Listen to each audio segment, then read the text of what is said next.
Hey, this is Gunsmith Beard. Thanks for coming back to the channel. As you have kind of figured out, I'm trying to do one video at least a week so you guys can see some of the guns that I have and just talk about guns. So this week, this is a custom built Glock 19L, and I'll talk about what parts I put in it. And I don't know if you've noticed already that the slide is exclusively from Brownells. So this is a Brownells Glock slide, a 19L with a threaded 19L barrel. But we'll talk about that. So let's take a look.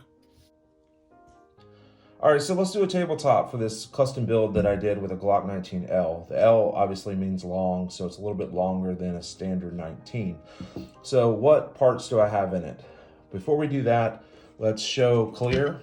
So there's nothing in the chamber, and I'm dealing with a completely unloaded firearm. So let me drop the slide. Okay. So now that we're clear and free of ammo, what parts did I put in this? So let's start with the heart of the gun, which is the frame. So this is actually made by SCT Manufacturing, and Brownells is selling that frame for I think about 50 bucks. And the slide itself is a Brownells Glock 19L slide that I had laying around, and the barrel is a Brownells Glock 19L barrel that's threaded, so it's just a hair longer. So the threads is a 1/2 by 28 TPI.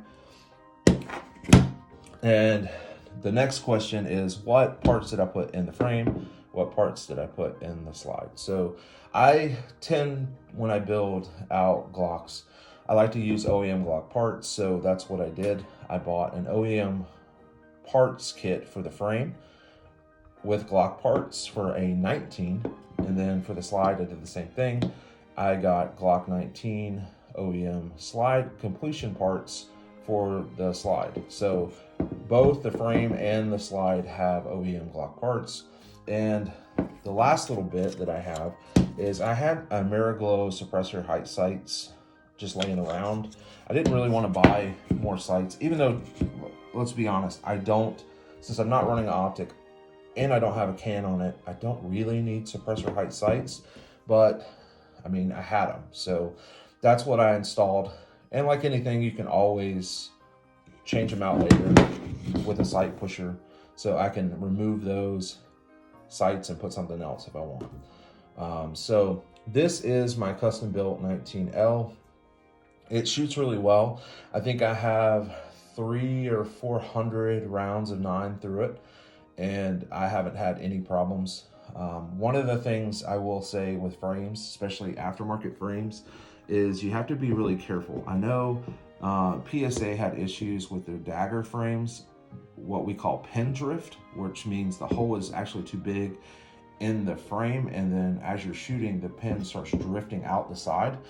I will tell you 100% that this frame is very tight tolerances, and so you will not have that issue with this frame. You just won't, because the holes are very tight, the pins fit very snug, and I did not experience that problem. So I think this frame is amazing. This is the third one I have, and the reason I have bought 3 is I like building Glocks anyway. Not really building, but like assembling Glocks. And these frames will fit a lot of holsters. Not like the serialized polymer 80s or even the polymer 80s in general, because of the way they did their trigger guard, caused holster issues. You just couldn't fit OEM holsters with their frames. But this one, so far so good. About every holster I've tried has fit. And on a side note, I know Brownells has run into this issue, and because their slide measurements or geometry is a little bit different than the OEM frame, or excuse me, slide. The difference is the Brownells has a bevel. Like you can see right here, there is a bevel on the top of that slide. And that causes holster problems sometimes. because an OEM slide, if you look at the top, is rounded. There is no bevel. And so that bevel, when you're holstering it into a holster, tends to grind in the Kytex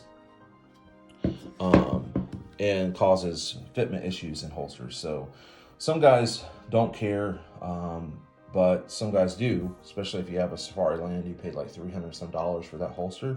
The last thing you want to do is take a Dremel tool to it to get an aftermarket slide to fit in that really expensive holster. So those are things to think about. I haven't had any issues with the frame or slide fitting in any of my holsters with this setup. I know guys in the past have had issues. So just to be completely honest and transparent, those do exist with aftermarket slides and frames. So just make sure you do your research to figure out that this will work for you. So as always, thank you for your time, and I will catch you in the next one.